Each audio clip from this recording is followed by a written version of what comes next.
नमस्कार। दृष्टि आईएएस के टुडे जी के प्रोग्राम में आपका स्वागत है। सबसे पहले पिछले सेशन के रिकैप पर एक नज़र डाल लेते हैं। पिछले सेशन में पहले सवाल के तौर पर हमने आपसे पूछा था, खबरों में रहा येलो गोल्ड 48 क्या है? स्वर्ण, तरबूज, सेब या केला? इसका उत्तर था ऑप्शन बी, तरबूज। क्वेश्चन नंबर 2, स्वामित्व योजना अक्सर खबरों में रहती है। इसके संदर्भ में निम्नलिखित कथनों पर विचार कीजिए। कथन 1, इसका नोडल मंत्रालय पंचायती राज मंत्रालय है। कथन 2, यह एक केंद्र प्रायोजित योजना है। उपर्युक्त में से कौन सा या से कथन सत्य है या फिर हैं? इसका सही जवाब है ऑप्शन ए, केवल एक, यानी इसका नोडल मंत्रालय पंचायती राज मंत्रालय है। यह कथन सही है। क्वेश्चन नंबर 3 था, टोयकाथॉन 2021 के आयोजन में निम्नलिखित में से कौन सा मंत्रालय शामिल नहीं है? शिक्षा मंत्रालय, महिला एवं बाल विकास मंत्रालय, वाणिज्य एवं उद्योग मंत्रालय या फिर वित्त मंत्रालय? इसका उत्तर था ऑप्शन डी, वित्त मंत्रालय। क्वेश्चन नंबर 4, हाल ही में भारत और फिजी ने किस क्षेत्र में सहयोग के लिए समझौता ज्ञापन पर हस्ताक्षर किए हैं? इसका उत्तर है ऑप्शन ए, कृषि एवं संबद्ध क्षेत्र। क्वेश्चन नंबर 5, सुर्खियों में रहा उपन्यास द स्टार्टअप वाइफ के लेखक या लेखिका कौन हैं? इसका उत्तर है option D, Tahmima Anam. Question number 6, Reuters Institute digital news report 2021 के मुताबिक खबरों पर विश्वास करने के मामले में भारत को कौन सी रैंक मिली है? इसका उत्तर है ऑप्शन सी, 31, यानी 31वीं रैंक। क्वेश्चन नंबर 7, खबरों में रहा थट्टेटकर पक्षी अभ्यारण्य किस राज्य में स्थित है? इसका उत्तर है option B, Kerala. Question number 8, संयुक्त राष्ट्र पर्यावरण कार्यक्रम ने निम्नलिखित में से किसके साथ मिलकर लो कार्बन डॉट अर्थ पहल शुरू करने की घोषणा की है? इसका उत्तर है ऑप्शन बी, मैसिव अर्थ फाउंडेशन। क्वेश्चन नंबर 9, आज श्यामा प्रसाद मुखर्जी की 68वीं पुण्यतिथि है। वह देश के पहले डैश मंत्री थे, यानी कल श्यामा प्रसाद मुखर्जी की 68वीं पुण्यतिथि मनाई गई थी। उन्हीं से जुड़ा हुआ यह प्रश्न था। इसका उत्तर है ऑप्शन बी, उद्योग मंत्री। और अंतिम सवाल था, स्ट्रॉबेरी मून किसे कहते हैं? इसका उत्तर है जून की पूर्णिमा या वसंत ऋतु की अंतिम पूर्णिमा को।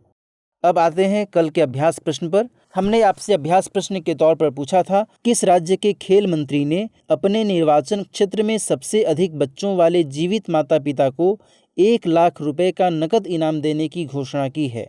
असम, मिजोरम, अरुणाचल प्रदेश या फिर उत्तराखंड? इसका उत्तर है ऑप्शन बी, मिजोरम। मिजोरम के खेल मंत्री रॉबर्ट रोमाविया रॉयटे ने अपने विधानसभा निर्वाचन क्षेत्र आइजोल ईस्ट 2 में सबसे अधिक बच्चों वाले जीवित माता पिता को 1 लाख रुपए का नकद इनाम देने की घोषणा की है। इस इनाम की घोषणा का उद्देश्य विधानसभा निर्वाचन क्षेत्र आइजोल ईस्ट 2 में जनसंख्या वृद्धि को बढ़ावा देना है। इनाम पाने वाले व्यक्ति को सर्टिफिकेट के साथ ट्रॉफी भी दी जाएगी। आपको बता दें कि मिजोरम की जनसंख्या वृद्धि दर में काफी गिरावट आई है। तो इस तरह इस प्रश्न का सही जवाब है ऑप्शन बी, मिजोरम। हमारे वीडियो अंग्रेजी में देखने के लिए फॉलो करें हमारा ही दूसरा यूट्यूब चैनल दृष्टि आईएएस इंग्लिश। आज के सेशन का पहला सवाल, मध्य प्रदेश ने कोविड-19 टीकाकरण के महाअभियान में एक दिन में 16,91,967 लोगों को वैक्सीन डोज लगाने का रिकॉर्ड बनाया है। इसे किस वर्ल्ड रिकॉर्ड में शामिल किया गया है? World book of record, Guinness book of records, progress record या फिर पर्सनल रिकॉर्ड? इसका उत्तर है option A, world book of record. Madhya Pradesh ने कोविड-19 टीकाकरण के महाअभियान में एक दिन में 16,91,967 लोगों को वैक्सीन डोज लगाने का रिकॉर्ड बनाया है। इसे वर्ल्ड बुक ऑफ रिकॉर्ड में शामिल किया गया है। इसकी पुष्टि वर्ल्ड बुक ऑफ रिकॉर्ड के भारत के प्रेसिडेंट श्री संतोष शुक्ला ने की। उन्होंने मुख्यमंत्री श्री शिवराज सिंह चौहान द्वारा कोविड-19 के टीकाकरण संबंधी कदमों की सराहना करते हुए उन्हें शुभकामनाएं भी दी। तो इस तरह इस प्रश्न का सही जवाब है option A, world book of record. Question number 2, science पत्रिका में प्रकाशित अध्ययन के अनुसार हिमालय काराकोरम पर्वत श्रृंखला में जलवायु परिवर्तन के कारण बर्फ के पिघलने से सिंधु, गंगा और ब्रह्मपुत्र नदियों के जल स्तर में वृद्धि हो रही है। हिमालय काराकोरम क्षेत्र को किस नाम से जाना जाता है? फर्स्ट पोल, सेकेंड पोल, एशिया का वाटर टावर या थर्ड पोल या फिर फोर्थ पोल? इसका उत्तर है ऑप्शन सी, एशिया का वाटर टावर या थर्ड पोल। हिमालय काराकोरम क्षेत्र को एशिया का वाटर टावर या थर्ड पोल कहा जाता है। यह क्षेत्र पृथ्वी के सबसे ज्यादा ग्लेशियर वाले पर्वतीय क्षेत्रों में से एक है। सिंधु, गंगा और ब्रह्मपुत्र नदियों के जल स्तर में वृद्धि का प्रभाव इस क्षेत्र में रहने वाली आबादी पर पड़ेगा। ग्लेशियरों के पिघलने से हिमालय काराकोरम क्षेत्र की 1 अरब से ज्यादा आबादी की पानी की जरूरतें पूरी होती हैं। ग्लेशियरों के अत्यधिक मात्रा में पिघलने से धीरे धीरे पानी की आपूर्ति रुक जाएगी। तो इस तरह इस प्रश्न का सही जवाब है ऑप्शन सी, एशिया का वाटर टावर या थर्ड पोल। क्वेश्चन नंबर 3, मध्य प्रदेश के जल संसाधन मंत्री श्री तुलसीराम सिलावट ने राला मंडल अभयारण्य में 1 माह में नाइट सफारी शुरू करने की घोषणा की है। राला मंडल अभयारण्य कहाँ स्थित है? इंदौर, उज्जैन, भोपाल या फिर ग्वालियर? इसका उत्तर है ऑप्शन ए, इंदौर। राला मंडल अभयारण्य इंदौर में स्थित है।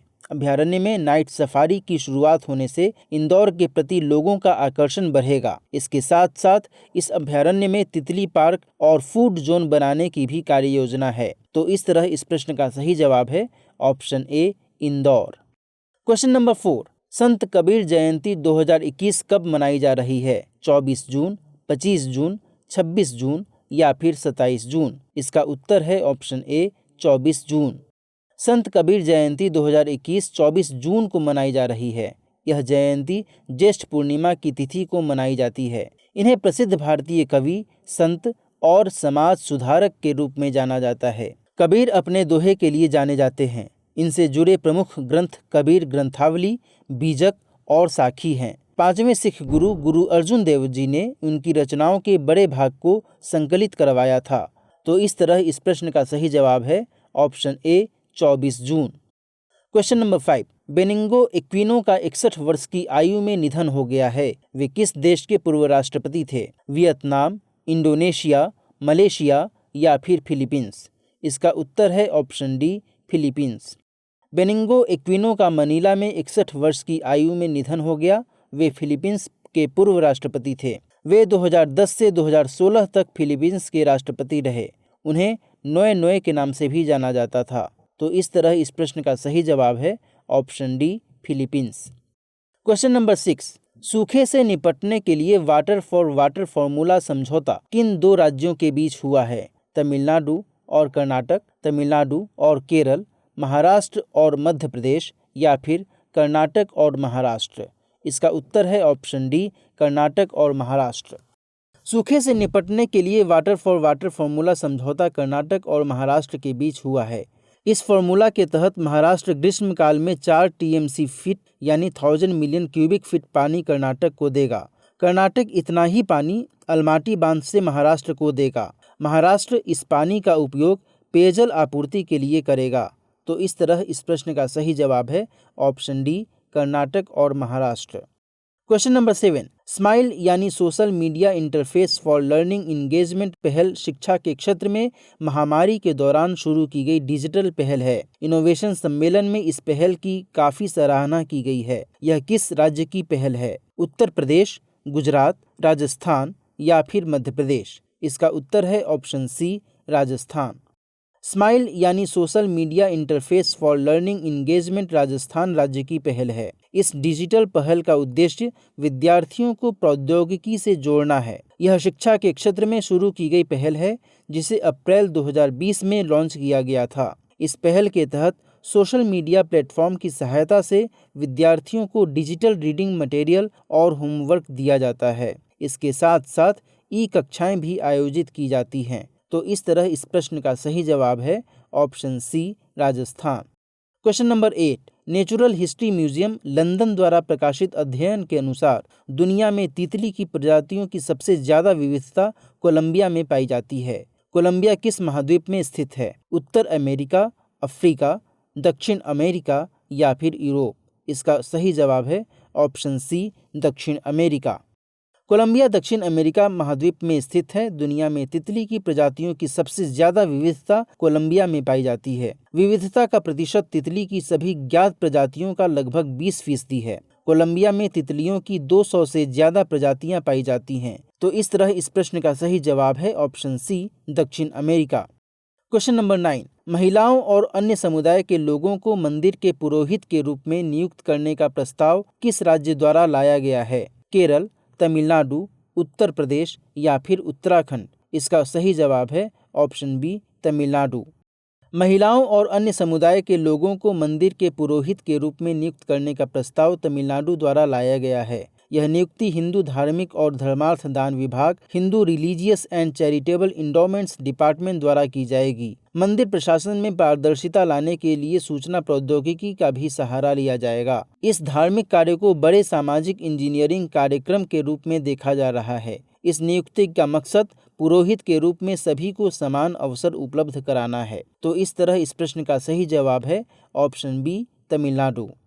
आज के सेशन का अंतिम सवाल, गोंडवाना की महारानी दुर्गावती का बलिदान दिवस कब मनाया जाता है? 24 जून, 25 जून, 26 जून या फिर 27 जून? इस प्रश्न का सही जवाब है ऑप्शन ए, 24 जून। गोंडवाना की महारानी दुर्गावती का बलिदान दिवस 24 जून को मनाया जाता है। उनका विवाह गढ़ा मंडला के शासक महाराज संग्राम सिंह के सुपुत्र दलपत शाह के साथ हुआ था। दलपत शाह की मृत्यु के बाद रानी दुर्गावती ने राजकाज संभाला। राज्य की समृद्धि से प्रभावित होकर अकबर के सेनापति आसिफ खान ने गढ़ा मंडला को हथियाने के लिए आक्रमण कर दिया। रानी दुर्गावती वीरतापूर्वक लड़ी। उन्होंने हजारों मुगल सैनिकों को मौत के घाट उतारा और आसिफ खान को मैदान छोड़कर भागना पड़ा। बाद में मुगलों का फिर से आक्रमण हुआ। रानी दुर्गावती मुगलों से वीरतापूर्वक लड़ते हुए शहीद हो गईं। तो इस तरह इस प्रश्न का सही जवाब है ऑप्शन ए, 24 जून। आज के सेशन का अभ्यास प्रश्न है, टोक्यो 2020 के लिए भारतीय ओलंपिक टीम के लिए आधिकारिक थीम सॉन्ग किस मंत्रालय ने लॉन्च किया है? इस्पात मंत्रालय, श्रम एवं रोजगार मंत्रालय, युवा मामले एवं खेल मंत्रालय या फिर संस्कृति मंत्रालय तथा पर्यटन मंत्रालय? इस प्रश्न का सही जवाब कमेंट सेक्शन में देना न भूलें। मिलते हैं नए सेशन में कुछ नए क्वेश्चंस के साथ और उनके एक्सप्लेनेशन के साथ। तब तक के लिए नमस्कार।